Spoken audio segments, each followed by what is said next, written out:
Hello, this is John Friedel, and you're listening to Episode 2 of Professor Slots.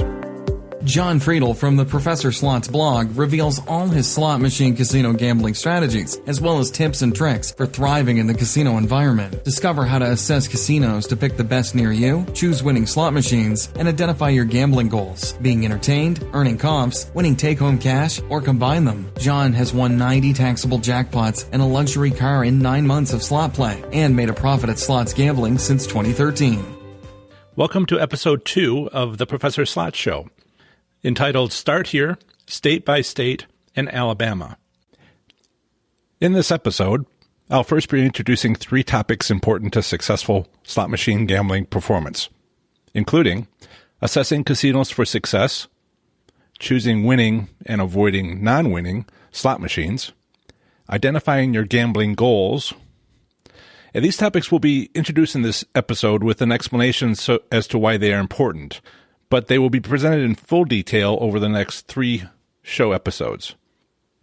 Following that, I will be introducing a weekly blog series I began 4 months ago as an online resource for slot enthusiasts at ProfessorSlots.com called Slot Machine Casino Gambling State by State.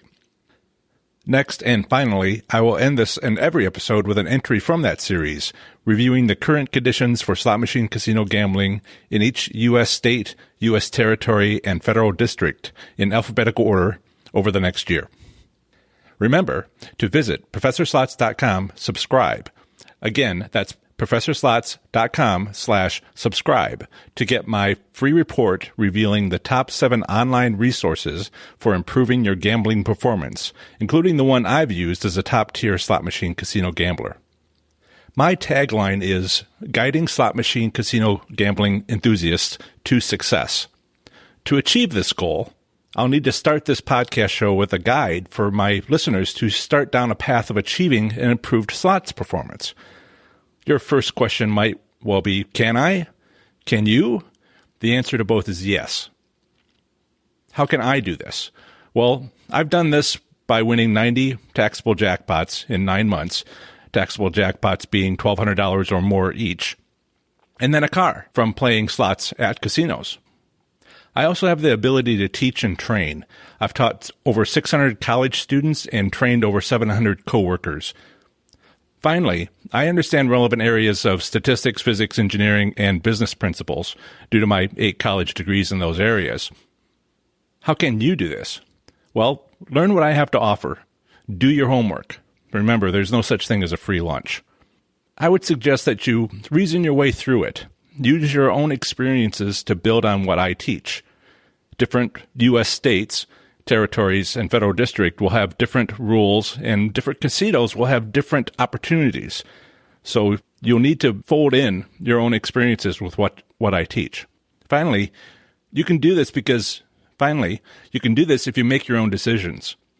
Lesson number 1, and I'll repeat this many times, I'm sure.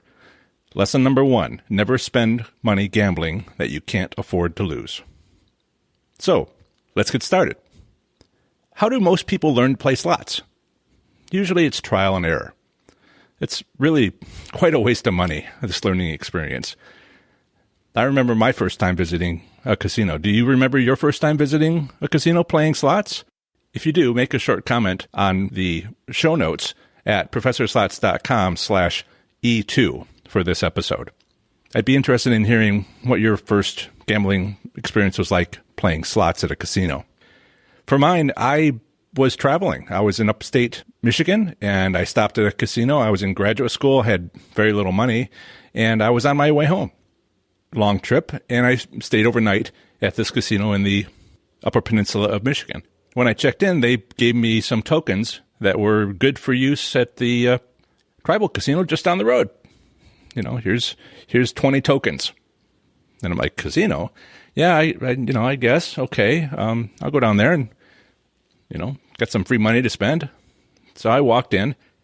Lots of smoke, lots of lights, but not well lit, if you know what I mean. And just very loud. I remember spending the tokens fairly fast on slots, and then some of my own money. Fortunately, it was a little bit of my gas money, so getting home was a little bit difficult.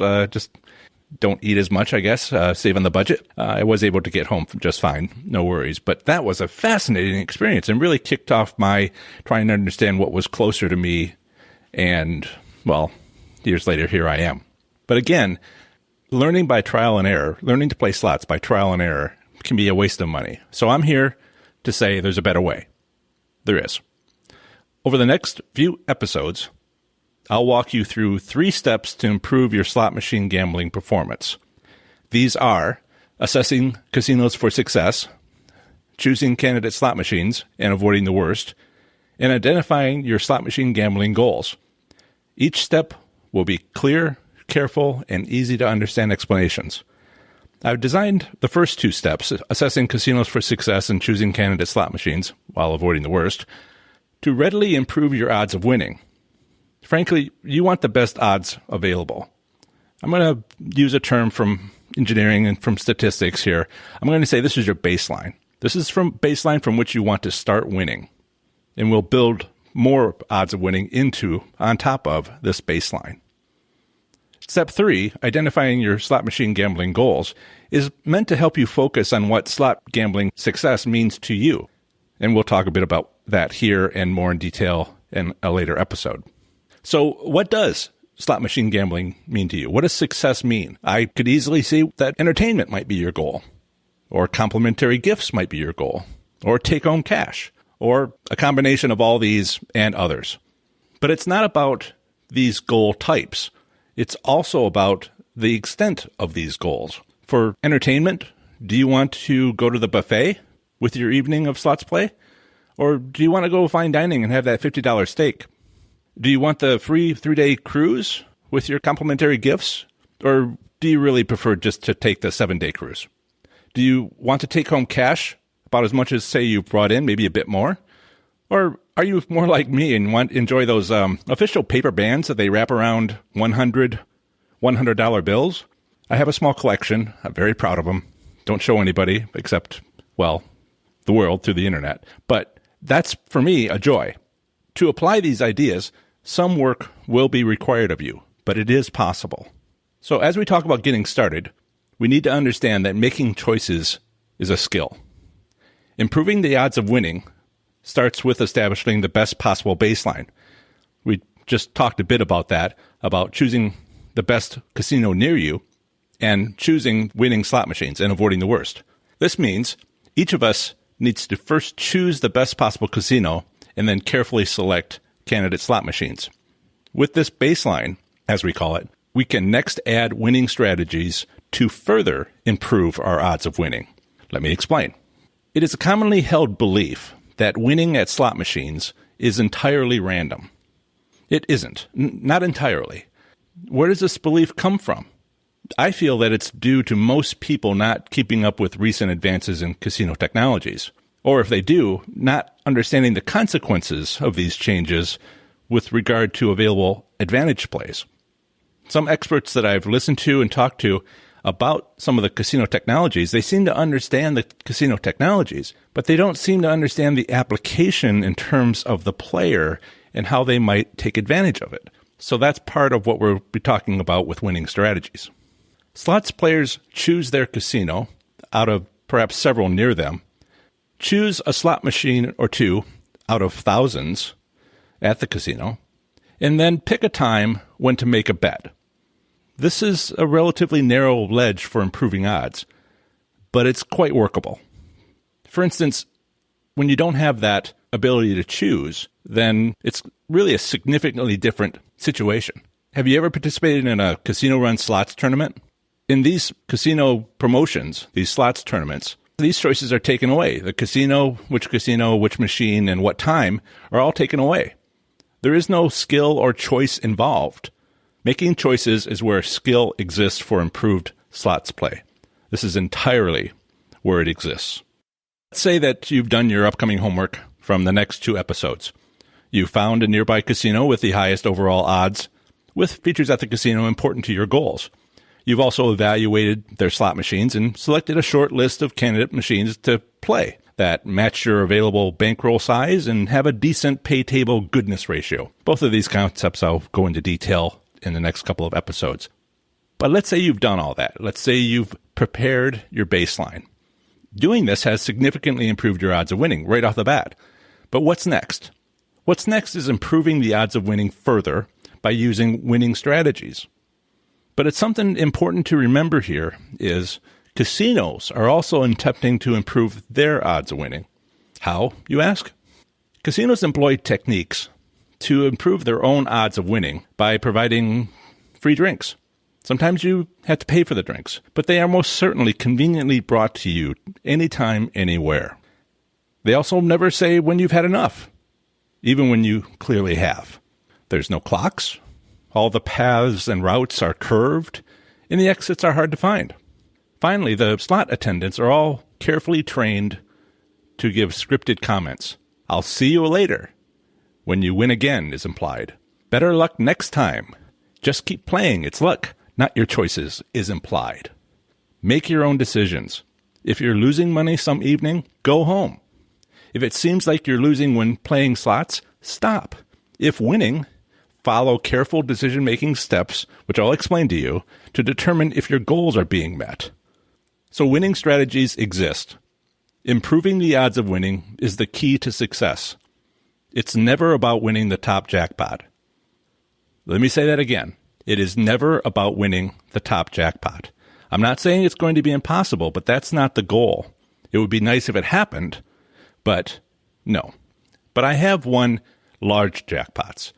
Never the top jackpot. Well, once 10 years ago on a quarter machine, I did win the $1,000, 4,000 credit jackpot on a quarter machine. That's once. But in these 90 taxable jackpots that I told you about every 30 of those taxable jackpots, I've won, I'll call it exceptional. Certainly nothing close to the top jackpot. So when I look at these numbers, I begin to expect one significant jackpot every 30 sort of starter jackpots. I like to play high-limit slots. Many of the high-limit machines that I play have something like a $150,000 top jackpot. And many of the jackpots that I've won have been 1/100th of that, around $1,500. It's nice to bring in $500 and leave with $1,500. This is the sort of success that we're talking about here when you're making money.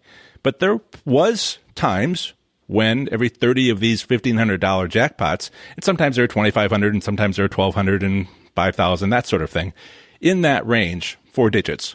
Occasionally, there's 5 digits. Every 30 jackpots, on average, right around 30 jackpots, I will get a 5-digit jackpot on this machine that has a top jackpot, which is 6 digits. Does this make sense? 30 $1,500 or so jackpots, and I would win $27,000 in a single jackpot. But I never won the $250,000 jackpot on these machines. So if you look at this on the machine that you play, a penny machine, where the top jackpot might be $500, then you might win a lot of $5, and you might occasionally win a $50. That's the sort of odds that we're looking at here. And when you only bring in $20, then this is a success. But if you play a quarter machine where you might win up to, say, $4,000, then maybe occasionally you would win $400 and all the time $40. So I wanted to give you an idea what success looks like and trying to get away from this idea that winning the top jackpot is the goal here. It's nice, but it isn't dependable. And for people I've talked to already, people who play slots, they've explained what they do. They've explained their success or lack of it. And I've noticed that many of them are winners most days, but not every day. Some days, they're losers.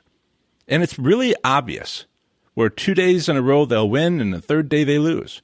And I'm like, hey, I can help you win more, but maybe we ought to spend some time focusing on that third day. The third day when you lose, let's stop doing that, or at least reduce it so that you are more of a winner, which you're already doing.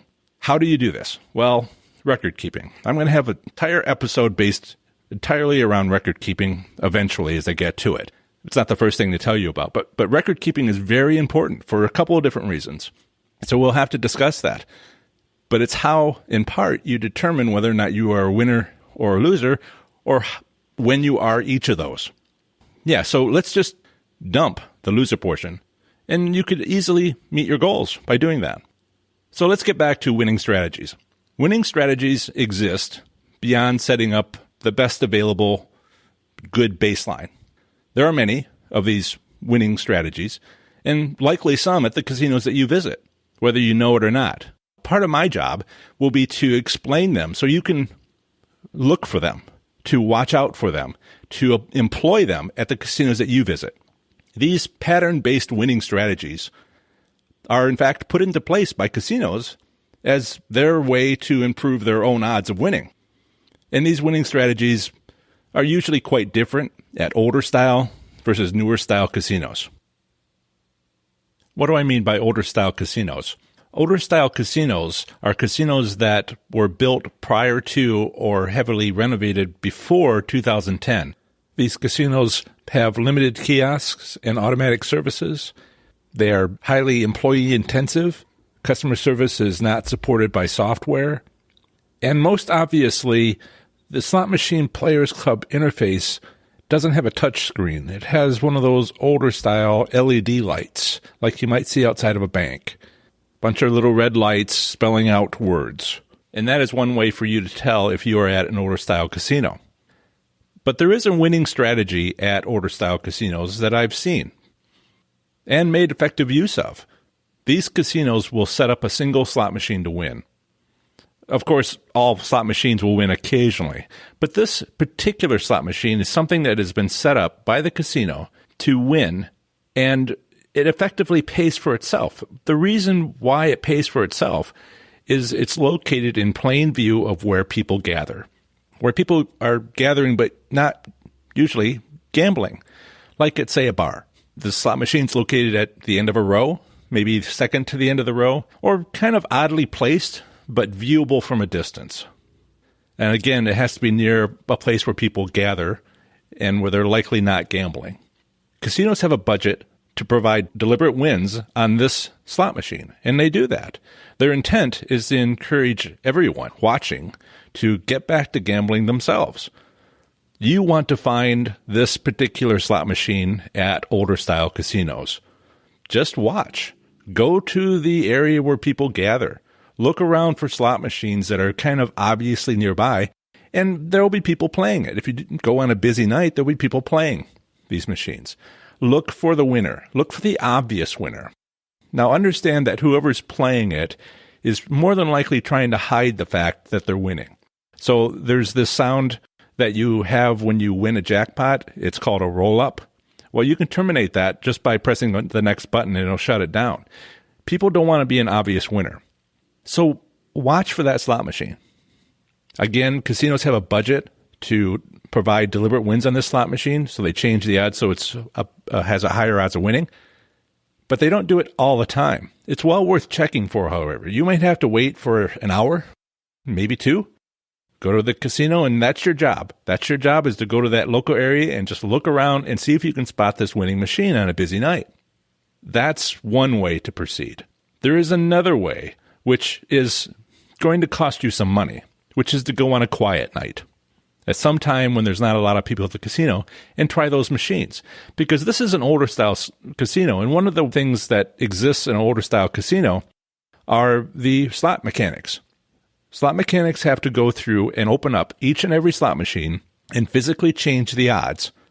And until that happens, the odds remain the same on that machine. Now, the workforce is fairly large, but there are thousands of slot machines. So it looks like the odds are changed physically on those slot machines at older style casinos about once every 7 to 10 days. So what you need to do is find that slot machine that has the winning odds and play it 24 hours a day, maybe even in shifts with your spouse or a partner, because the odds are not going to change based on what time of day it is. It's only going to change when the casino has it scheduled to be changed by a slot mechanic who's going to come over and physically change the odds. This has been my experience. I won 16 taxable jackpots in 6 days and not on the 7th. And it was very obvious when you're winning. The reason why you might not want to watch for this winning slot machine, but to find it yourself during slow times, is because that person who's on that slot machine, who's on that winning slot machine during the busy time, they ain't going home. You're going to have a hard time getting on that machine if they're not going to give it up. But if you find it yourself, then you're that person. The other thing I wanted to make sure you understand is that when the odds change on that slot machine, maybe you took a break, maybe you went home to get some sleep, whatever. When it's over, and stop playing. So on that 7th day, every day I was coming in for 6 days. I'd put $500 into this $1 5 credit maximum bet machine. And before the $500 was gone, I would win $1,000. And I would just be able to continue for hours. And every hour I would win a taxable jackpot, a couple $1,000s. And this went on for 6 days. So on the 7th day, I came in, didn't have a partner, just by myself. This is the lessons I learned in my life. I'm trying to share now. Put my $500 in, 5 minutes later it was gone. And I'm like, what happened? I think I'll go get another $500. Don't you do that. When it's over, it's over. This is how it works. You can check back in 6 months, 3 months, see if it's happening again. You found the slot machine they like to do this to. Now it's just a matter of coming back in another time when they do it again. Like I said, casinos have a budget for this, and it's not an endless budget. Okay, so let's talk about newer style casinos. Newer style casinos are built or heavily renovated since 2010. I don't mean that they put on a fresh coat of paint. I mean they built a building or they moved a building. There's lots of kiosks, lots of automatic services. There's touch screens on the Players Club interface on slot machines. These are all things you want to look for. This is how you define a newer style casino. With all of the casinos that are coming up and all the demand for nice services, every casino is going to eventually be a newer style casino. It's only going to be a matter of time. So these are important in that regard for the future. So in these newer style casinos, what has happened is that the slot machines are connected to a central computer. This allows remote control of the odds of winning on idle slot machines. I say idle because it's not allowed that you change the odds on a machine that's being played. It has to be idle. The numbers I've heard are 15 minutes of being idle, but I'm trying to dig into this to try to find state regulations that identify all of these things. But the idea here was every casino, every new casino is getting so many customers, so many people are coming in that the paperwork is getting difficult. So if they can automate some processes, use computers, if they can adjust their odds of winning faster than every 7 to 10 days, as it is with older style casinos, I mean, you could do it faster if you hire more people and have more slot mechanics and have double the number, you could have the time. That's just not working for them. So there's an option of having central control of the computer, Wi-Fi, wired, whatever. And casinos were able to reduce their workforce of slot mechanics. This is a major savings. Now, they still have slot mechanics because filters need to be changed and paper and cash has to be removed and all the usual services. But adjusting the odds was one thing they were able to reduce, and that reduced their workforce. Now, software adjusts the winning odds on every machine, if it's idle, several times a day, instead of being manually adjusted by a workforce every 7 to 10 days each.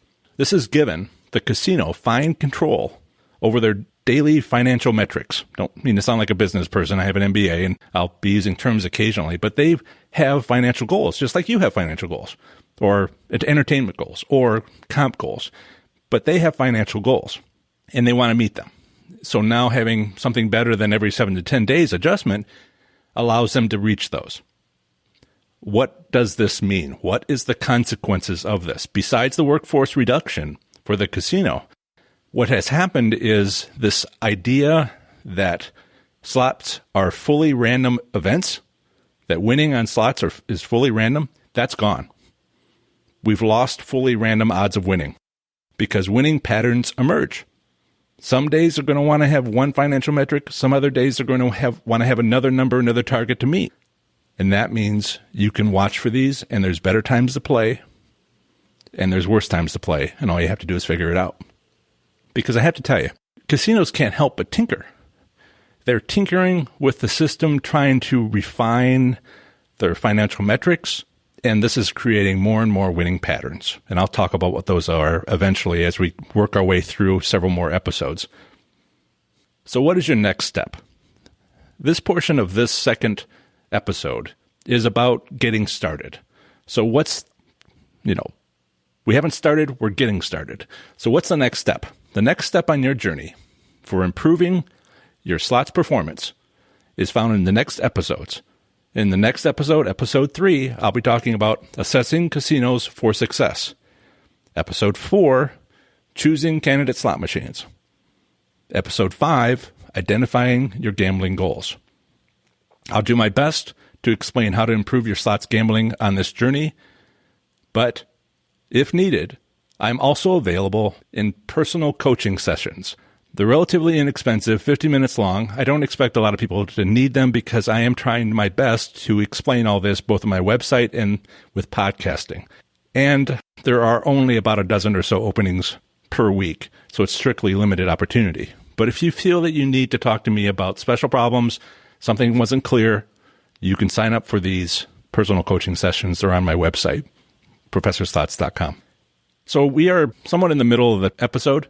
Before I start the next section, I wanted to explain a little bit more about my overall goals for this podcast in terms of reaching my audience. I have a website, professorslots.com. I've had it for almost a year, and I've been posting blogs there for the last 4 months. This previous section about getting started, that's there. It's only 1,500 words, which if you were to read it, takes about 6 minutes. And we're well into 20 minutes here. So this episode is actually providing a lot more information than you would find on the website, but the crucial key points are being made there as well. If you can't wait a week, 2 weeks, 3 weeks for the next episode, the one after that, and the one after that, I'm trying to put them out on a weekly basis at this point, getting into a rhythm. Go read the articles. Go to my website, professorslots.com, and it's all right there. But I'll be giving more detailed explanations here in the podcast in the next few episodes with more examples and filling in some areas to help you understand what the approach is here. Also, detailed show notes for this episode will be available on my website on a show note page for this episode. It will be located at professorslots.com/E2. That's E as an episode, E2. This will include an embedded player with this episode so you can listen to it on my website. It would also include a full transcript for download, a PDF, downloadable transcript of every word I'm saying, a downloadable version of the audio file if you care to download it. Also a place to leave comments about the show. I would look forward to anything you have to say about tips for improvement, things you'd like to discuss. And as I asked, your first casino experience, your first slots casino experience. Also, I'll have links to my social media sites for sharing, which would be appreciated. So let's move on to the next segment of this episode. Here I have something called, it's a weekly blog series, which I've been running for about 4 months now. And I want to tell you about this series because I'm trying to put together an online resource for my audience of slot enthusiasts. Some of the questions that I get all relate back to the state in which the person asking me the question lives or gambles. These state-related questions that I often get are, what are the gaming regulations or laws in my state? Can I buy a slot machine for personal use? And if so, are there any legal restrictions? How is my state's government-run gaming commission useful to me? Does every state have different gambling laws? And if so, how are they different? What's provided by my state's gaming commission that's immediately useful to improving my own gaming experience and or meeting my gambling goals? And the final question I get is, I'm planning on an upcoming vacation to another state, perhaps to do a bit of gambling. What do they have to offer? So I conceived this idea of an online resource because my audience of slots enthusiasts, that's you, is serious about slot machine casino gambling. And you have questions. So for my audience, I'm creating this online resource which will cover the current condition of gambling in each U.S. state, territory, and federal district. There will be a strong emphasis on slot machine casino gambling. I'll be talking about the casinos, I'll be talking about gambling, but I will be emphasizing slot machine casino gambling. Legalized gambling is currently in a state of flux in the United States and even the world. This resource is valuable, it's current. By the time I finish all 56 entries, I will start again. Included in this state-by-state resource is the condition of gambling for specific concerns from within each state. So this is a weekly blog post. There are 51 U.S. states, 4 U.S. territories, and 1 federal district, the District of Columbia. In total, that's 56 blog posts. I am publishing them weekly on my website. I'm proceeding alphabetically, and I've completed 18 posts. So this last Thursday, I published Slot Machine Casino Gambling in Iowa. In addition to these posts, I will be adding to each podcast episode, alphabetically, one of these reports on a state, a territory, or a federal district. So one state, territory, or federal district will be covered per podcast episode, and I'll be working through them alphabetically. So what's going to be coming up next will be Alabama slot machine casino gambling. So the intent is to update each blog post every 56 weeks. As I go through every U.S. state, U.S. territory, and federal district, I will start again from the beginning because gambling in the United States is in flux. And a year going by means changes will have happened. I'm already noting in some of the blog posts I've written for state-by-states that some states have a casino that is supposed to open in less than a year. Well, in a year, when I'm updating that post, we will see how that casino is doing. I'm currently on a schedule to finish the first cycle of 56 posts in late June 2018. I don't know when you're listening to this, but I will have completed this online resource, at least the first cycle through, by June 22nd, 2018. And then I'll start over and update each one each week. So this is what I'll call the main article. I wanted to tell you what the point and value of a state-by-state slot machine casino gambling series would be.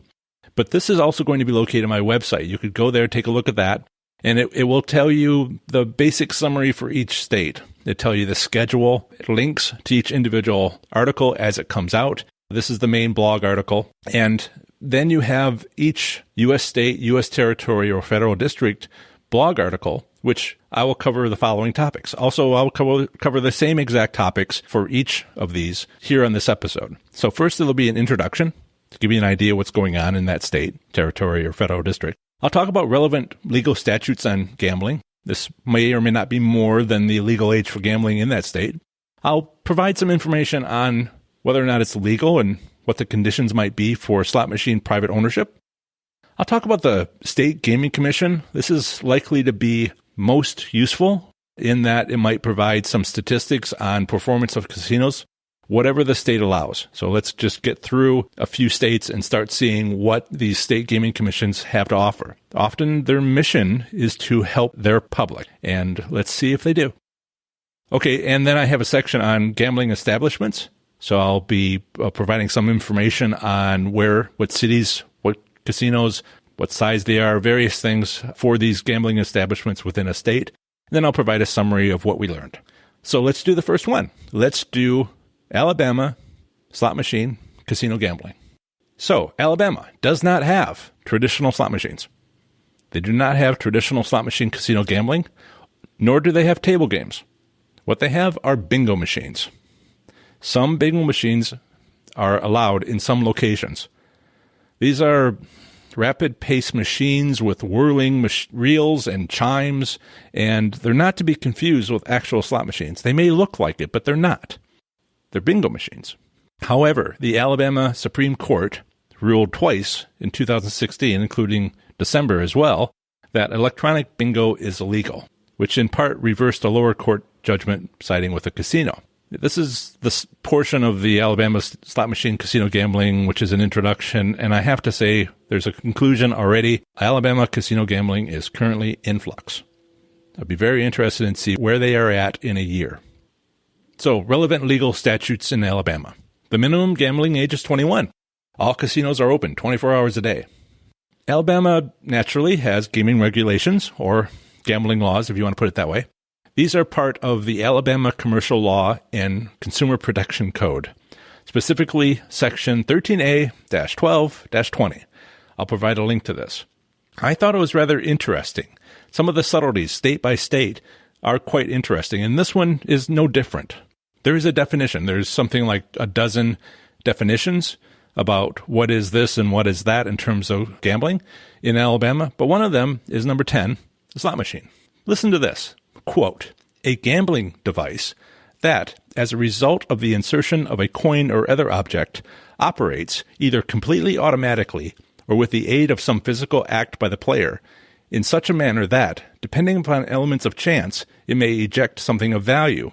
A device so constructed or readily adaptable or convertible to such is not less a slot machine because it is not in working order or because some mechanical act of manipulation or repair is required to accomplish its adaptation, conversion, or workability. Nor is it any less a slot machine because apart from its use or adaptability as such, it may also sell or deliver something of value on a basis other than chance. End quote. I'm providing the link in my show notes. Again, that's professorslots.com/E2. A link in my show notes to this definition so you can take a look at some of the legalese that's being spoken here. But you might begin to get an idea that slot machines in Alabama are not slot machines. They're bingo machines, but the way that they define a slot machine is such that these bingo machines could be taken as that legally. Is that confusing? I hope not. This is what's going on in Alabama's influx gambling environment. So, Alabama slot machine private ownership. This is illegal in Alabama. However, it is legal to privately own a machine that is considered Class 2 gaming. That is to say, a bingo machine. Now, there are some legal classifications for gambling that has come out of the Indian Gaming Regulatory Act of 1988, which is a U.S. federal law. Even though this is not Indian gaming, these definitions are used throughout slot machine casino gambling. I will go in more detail later, but I'll just say now, Class 1 gaming is tribal ceremonies. Class 2 gaming is bingo and very similar games. And Class 3 is everything else. That's table games, that's slots, that's craps, that's roulette. It's all of that. Everything else besides tribal ceremonies and bingo type games. So let's talk about the Alabama State Gaming Commission, such as it is. There is an Alabama Advisory Council on Gaming. It was established in October 2016 for the Alabama legislature. Governor Robert Bentley created this new commission to study gambling and make recommendations. However, as of January 2017, the most recent report by the Montgomery Advertiser newspaper was that this commission study was delayed. I've checked, and there's no further updates on its status to be found online as of this recording. Gambling establishments in Alabama. There are 3 Native American tribal casinos and 1 racino in Alabama. A racino is a term that's sometimes used for a casino that has a racetrack, sometimes just a racetrack. So the question you might ask is, what besides racing might a racino have? And sometimes they have slot machines or bingo machines. So in this case, we have 3 Native American tribal casinos and 1 racino. These are Wind Creek Casino and Hotel in Atmore. There's also another Wind Creek Casino and Hotel, Wetumpka, and Wind Creek Casino and Hotel in Montgomery. Finally, the racino is Victoryland Greyhound Park in Shorter, Alabama. That's in Macon County. So in summary, for those of us interested in slot machine gambling, there really isn't any such thing in Alabama. With the Alabama Supreme Court ruling mechanical bingo machines violate existing state laws, as you can read from that quotation on what is the definition of a slot machine in Alabama gaming regulations, even this perhaps worthy substitute is more or less problematic. My research of the state of gambling in Alabama has given me a sense that there's a great debate underway. Will slot machine gambling be legalized? Will bingo machines be forcibly removed by state authorities from where they exist now? Whether slot machine gambling, not to mention table games, will fall or rise in the great state of Alabama is, at this time, in flux. We'll need to check in on Alabama in another year or so to see how they're doing. In the meantime, the debate rages on. So that's the end of this episode. Next episode, episode 3, I'll be going over in detail what I said I would, assessing casinos for success, your first step. I'll have an introduction. I'll talk about the difference between casinos versus slot parlors versus racinos. I'll talk about finding a slot machine venue near you. I'll talk about state-run gaming commissions and also how to assess a casino, parts 1 through 3. And then I'll talk about the next steps, which would be moving on to step 2, choosing slot machines, and step 3, which is identifying your gambling goals. But part 2 of the next episode will be about the next state alphabetically, and that is Alaska. So I'll have a section at the end of episode 3 on Alaska slot machine casino gambling, having an introduction, relevant legal statutes on gambling, slot machine private ownership, state gaming commissions, gambling establishments, and a summary. That's the end of another great episode of the Professor Slots podcast. Show notes for this episode can be found at professorslots.com/E2. That's professorslots.com/E2. I plan to have the next episode come out very soon for you, where I'll have amazing content for the show. So if you are someone who wants better success at slot machine casino gambling, please subscribe to the show, and if you have a moment, head on over to the iTunes store and leave a rating and review. That would help so much. Until the next episode, have fun, be safe, and make good choices. Bye.